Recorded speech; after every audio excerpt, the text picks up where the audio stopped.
News I anchor need to get still? you a clapboard. Get her a what's the sleigh ride slapstick? Oh yeah, the whip. Yeah, the whip. There we go. Whip. That's it. It's wood though. It's a musical instrument, Yeah. and I just could not remember what it's called. Okay.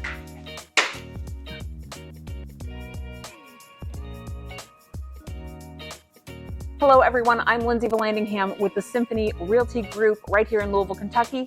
We are a residential real estate company serving Louisville area and Southern Indiana. Today I have my great friend Zack Schell back with us today from Statewide Mortgage, and he is going to give us a little bit of information today about interest rates. Giant topic. Oh yeah. We've all heard it at this point. You've heard it from your parents, you've heard it at Thanksgiving dinner, you've seen it on the news, and you can't open a social media page without being slammed in the face with the idea that interest rates are high. What does that mean? That interest rates are high? What does that mean for me as the buyer? We as a society sometimes tend to have a short-term memory, and so it's really easy to think back to 2019, 2020, 2021. And so respectfully, what the rates have been this year compared to those years, which are recent memory and are fresh on a lot of people's minds. We all have tons of friends and family members that have an interest rate that start with a 2 or a 3. Yeah, they're high right now. Mhm. You know, I mean, there's no skirting around that. You know, you have a 2 or a 3 and you have a 6, 7, or 8, and this is higher. What I can tell you from like a broad landscape perspective is we are seemingly coming out of it. We were at the highest rates we had been all of this year, really in October. Now that we are in December, we are back to the rates that we were seeing into July, end of August. Some of the best rates we saw this year were around March and May. And I think we are trending in that direction. You know, a hard and fast answer of where are they going to be. Yeah, what is the projection? What do we think is going to happen? Yeah. We won't hold you to it. You know, being a news anchor or a weather person, you know, I think that's how I look at the interest rate conversation. It's going to rain tomorrow, and if it doesn't rain, like everybody's kind of happy. So for rates, I think it's kind of the same thing. We're all projecting that they're going to keep coming down. I will say, I think that next summer or fall, they will come down some with the election year coming, regardless of what side of the political aisle you fall on. Whoever is in office always wants numbers to, you know, look good as that election comes up. And so I think the real question is, will we see interest rates go back up a little bit in Q1 and Q2 of next year and then come back down? Again, what the data has showed us so far in Q4 is that we are moving in the right direction. So I would like to think that at worst, we are going to hit a moment of stagnation for Q1 and Q2 of next year, where we're staying where we currently are, which is back in those 6s or 7s. And we can get into in a minute what determines your rate. So, you know, personally for me, I would love to think and assume that in Q1, Q2, we're not really going to be any higher than where we are now. And that hopefully end of Q2, beginning of Q3, we start to see that slide down again, you know, hopefully to where we're in the 6s, and maybe we're even seeing some things with some 5s. What you just said kind of leads me to what I was thinking. When I see on the news mortgage rates have dropped to 7%, does that mean that I'm going to pay 7% mortgage? Is that what that means for me? That's such a great question. So I tell all of my clients, you are going to see an advertised rate. And a lot of times, especially when a lot of people are showing you right now 30-year, 15-year, and then there's 4 numbers below those. And those are national averages. They're taking the average person's interest rate and jumbling them all together. Your rate is really determined by your loan program and your credit score. And then from there, you can have any interest rate you want within reason, just a matter of how much it's going to cost you. A lot of advertised rates are going to be on the lower end, and typically there's a little asterisk next to that number. Right, I've seen that. And if you continue to read into those disclosures, that's where you're going to see that, you know, you're getting that rate at a cost, most oftentimes at 1% or maybe 1.5% of your purchase price. I'm huge on goals, like we spoke about in the last video. And as you mentioned that previous video, make sure that you are following our channel, that you subscribe so that you get all of our video content for great information like this. You know, so what's your goal for your monthly payment? I like to quote, hey, here's a free option, right? Here's your interest rate without any additional cost or closing costs charged onto you. And then here's a lower rate that we can go with. It is going to cost a little bit more, but in the long run, I believe it's going to be financially advantageous to you. If you have this higher rate and this lower rate, and the difference between those two payments is $100, well, then this lower rate shouldn't cost you more than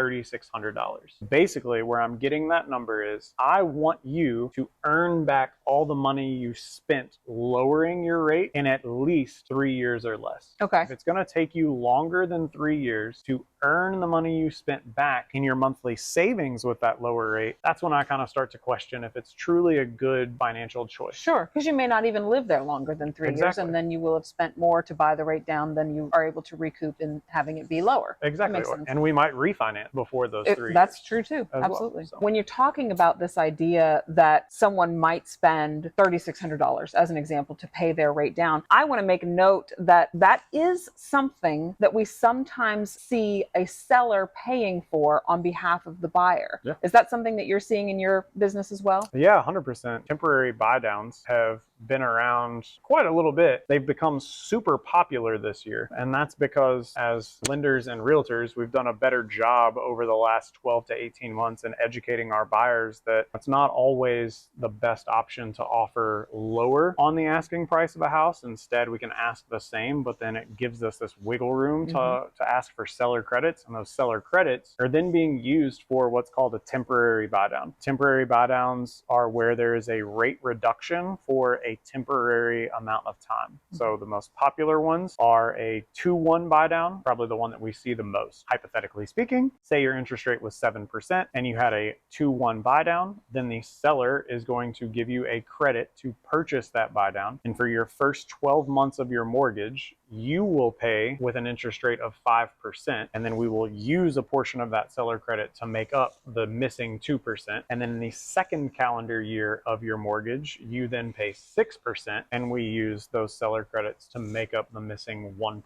So that's where you get the 2-1. Is Exactly. Year one, it's a 2% buy down. Yep. Year two, it's a 1% buy down. Exactly. I get it. And Makes the sense. great thing with temporary buy downs is that if you were to refinance before those 2 years were up, that seller credit is held in an escrow account. And so if you refinance before all these funds have been used up, then anything left over goes straight to reducing what you owe on your principal. Oh, cool. But when you do a permanent buy down yourself, you're like, I don't want this 7% interest rate. I want to spend $3,600 and get me down to 6.5. If it's going to take you 3 years to earn all of that $3,600 back, but you refinance in 2, then you left a little bit of money on the table that you never truly saved. So temporary buy downs are great because you never actually lose that money. It's held over here in this little, let's call it a savings account. Yeah. That gets pulled from. And if you refinance before that savings account has depleted, any additional funds in there lower your total principal that you owe. Okay. As a buyer, I should probably just talk with you before we decide, are we going to look at a temporary buy down versus a permanent buy down? What does that look like for me as the consumer? What's out of my own pocket?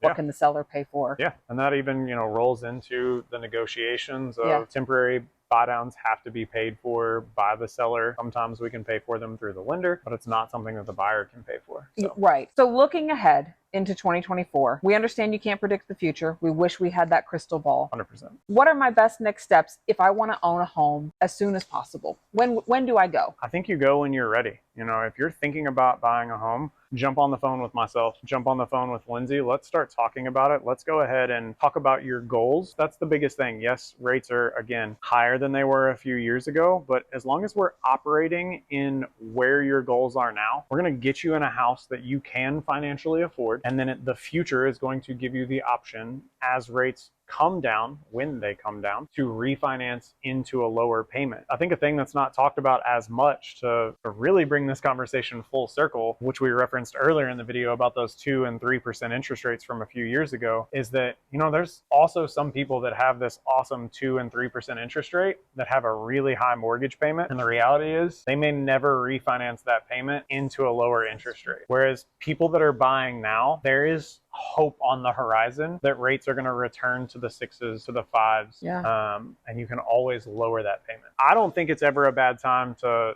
get in conversation with us. And as long as we are truly operating within the goals and your financial means now, it's a fantastic time to buy a home. And we can always continue to look to the future to get you in a lower interest rate when they do come down. Yeah, makes sense. So I think, especially when we talk about renting versus buying in this market, the fact of the matter is we we have only seen home prices escalate. If you look at the history of our market in Louisville and Southern Indiana, home prices always go up. And there may come a time when you are completely priced out of the market. So buy something. It doesn't have to be your dream home. It's just so that you start acquiring that equity 100%. as soon as you possibly can, because if you don't, you might end up priced out of the market.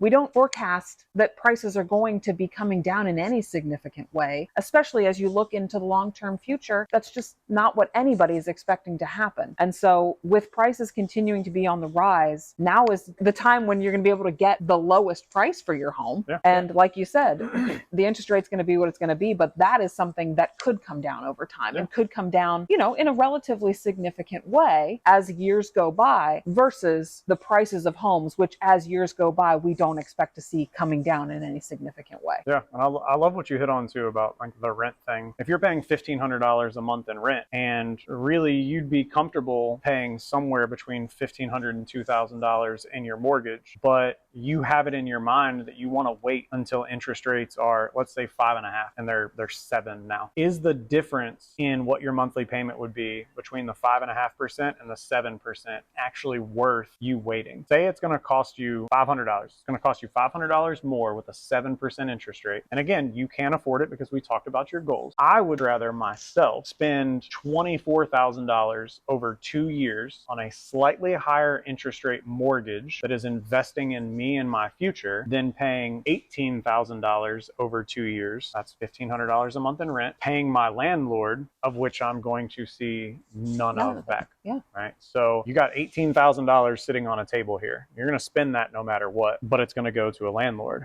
Or over here, you've got this $6,000 extra that you're going to spend over the next 2 years and a little bit of extra interest rate. I would rather keep the $18,000 and be okay spending that extra $6,000 versus keeping the $6,000 and losing the $18,000. Absolutely. Can we find a home that matches up with that monthly payment? And if so, then it's only a bad time to buy when you start to operate outside of your goals and outside of your financial means. And for those who already own a home and who may be at a 2 or 3 or 4% interest rate, there are still reasons that you might consider moving out of your current home, giving up that rate that's so magical in an effort to do something for your family. And so that might mean an opportunity in another city. Maybe your family has grown and you don't fit in the size of your home. There are plenty of reasons why people are electing to move. And that's why our market has continued to move in spite of rising interest rates. Frankly, we would,